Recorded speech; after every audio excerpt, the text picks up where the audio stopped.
നിങ്ങളുടെ favourite shows ഇനി ഒരിക്കലും മിസ്സാവില്ല. ഇപ്പോൾ C5 കാണും നിങ്ങളുടെ ഫേവറേറ്റ് ഷോ തികച്ചും സൗജന്യമായി. സച്ചേട്ടാ, ഞാൻ പോയി ഡോക്ടറെ ഒന്ന് കണ്ടിട്ട് വരാം. പഴയ ടെസ്റ്റുകളുടെ റിസൾട്ട് വല്ലതും വേണോന്നൊന്ന് ചോദിച്ചിട്ട് വരാം.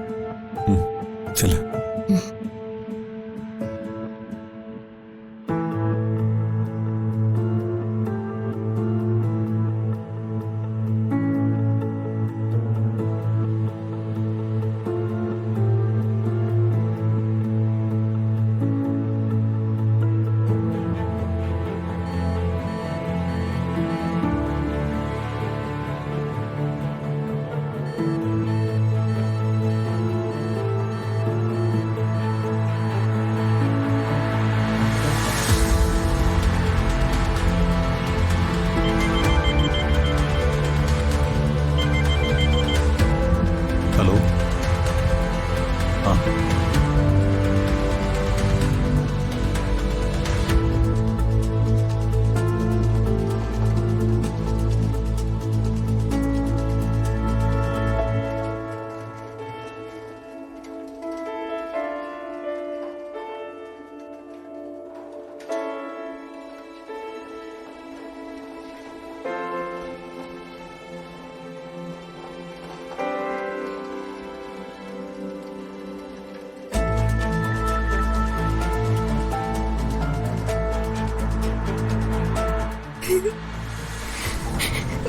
കരയാതിരിക്കും മോളെ, കരയാതിരിക്കും.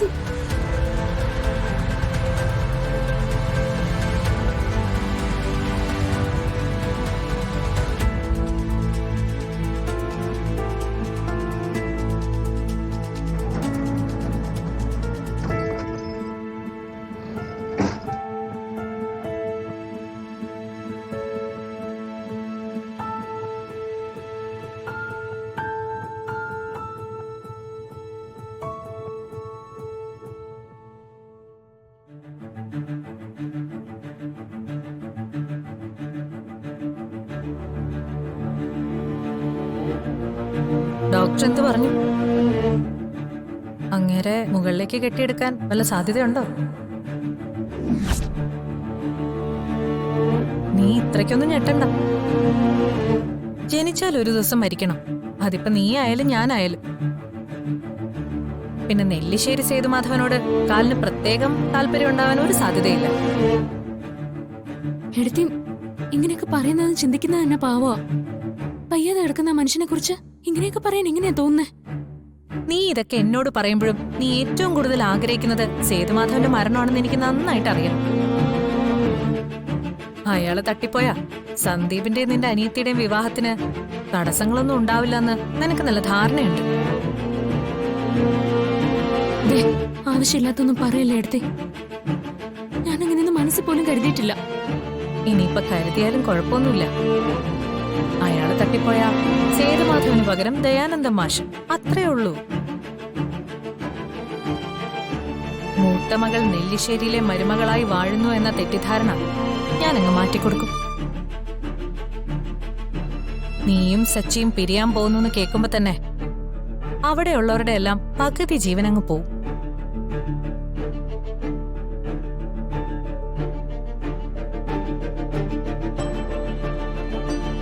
മൂത്ത മരുമകളുടെ താലിഭാഗ്യം ഓർത്ത് അഭിമാനം കൊള്ളുന്ന ദയാനന്ദ മാഷിനും കമലയ്ക്കും ആ താലി തന്നെ മകളുടെ കഴുത്തില് കുരുക്കായി മുറുകുന്നത് കാണാനുള്ള ഭാഗ്യം ഞാനുണ്ടാക്കി കൊടുക്കുന്നുണ്ട്.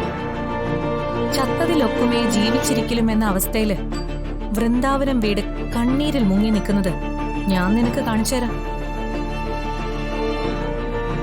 പെൺമക്കളുള്ള ഏതൊരു അച്ഛനും അമ്മയ്ക്കും കാണാൻ ശേഷിയില്ലാത്തൊരു രംഗമാ താലിയറ്റ് മകൾ മുന്നിൽ നിന്ന് കരയുന്നത്. അത് അവരുടെ തന്നെ മരണത്തെക്കാൾ ഭീകരമാണ്. ഇത്രയൊക്കെ എന്നോട് ചെയ്യാൻ ഞാൻ എന്ത് തെറ്റാ ചെയ്തേ? തെറ്റിയത് നീയല്ല, നിന്റെ അനിയത്തിയ.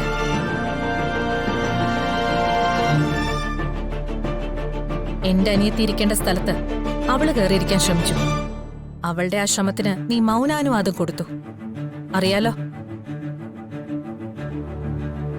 ഒരു കാര്യത്തിനും വേർതിരിവ് കാണിക്കാത്ത ആളാ ഞാൻ. അതുകൊണ്ടാ സച്ചിക്ക് നിന്നെ വിവാഹം കഴിച്ചു കൊടുക്കാൻ ഞാൻ മുന്നിൽ നിന്ന്.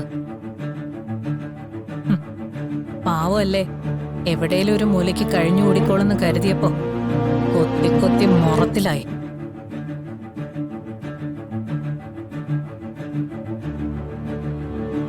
ഒരിക്കലും നിന്നെ കാണിക്കണമെന്ന് കരുതാത്ത അവന്തികയുടെ ഈ ഒരു മുഖം നീയായിട്ട് തന്നെ പുറത്തുകൊണ്ടുവന്നതാ. ഇതുപോലത്തെ ധാരാളം അവതാരങ്ങളുണ്ട് അവന്തികയ്ക്ക്. അതെല്ലാം കാണണമെന്ന് വാശി പിടിക്കരുത്. അതൊരിക്കലും നിന്റെ നല്ലതിനാവില്ല.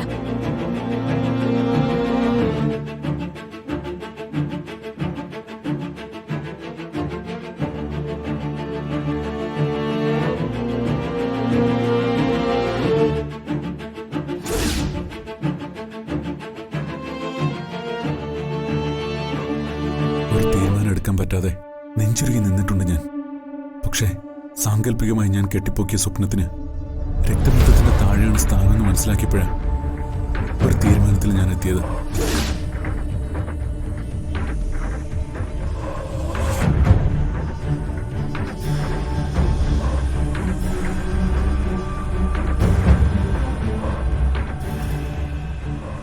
അച്ഛനെയും അമ്മയെ സ്നേഹിക്കുന്ന മക്കൾക്ക് ഈ ഒരു പ്രശ്നമുള്ളൂ. അല്ലാത്തൊരു മകനോ മകൾക്കോ കണ്ണടച്ചൊരു തീരുമാനമെടുക്കാൻ വളരെ എളുപ്പമാണ്.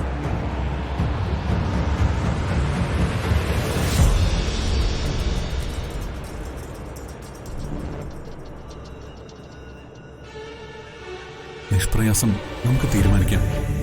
വീട്ടുകാരും വേണ്ടെന്നും സ്നേഹിക്കുന്ന പെണ്ണ് മതിയെന്നും. നീ ഇപ്പൊ അങ്ങനെ ഒരു തീരുമാനത്തിലെത്താൻ വൈകുന്നതും നമ്മുടെ അച്ഛനോട് നിനക്കുള്ള സ്നേഹം കൊണ്ടാ. ആ സ്നേഹം മുൻനിർത്തി നീ ഒരു തീരുമാനം എടുക്കണം. ആ തീരുമാനത്തിനൊപ്പം ഞാനുണ്ടാവും, അർച്ചനയും ഉണ്ടാവും.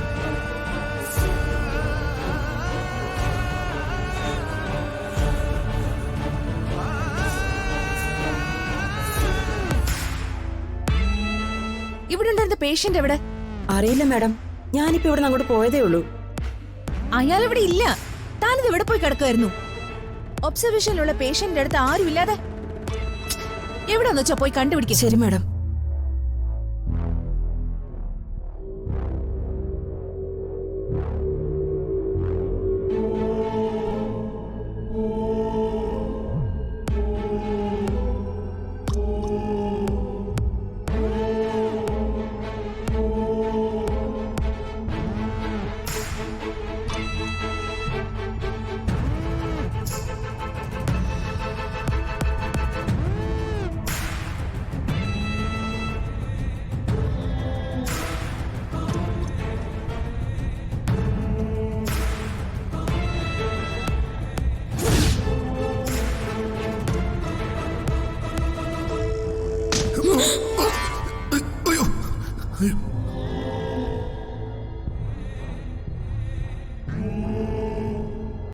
ഡൗൺലോഡ് ചെയ്യൂ C5 ആപ്പ്. കാണൂ എല്ലാ എപ്പിസോഡുകളും സൗജന്യമായി.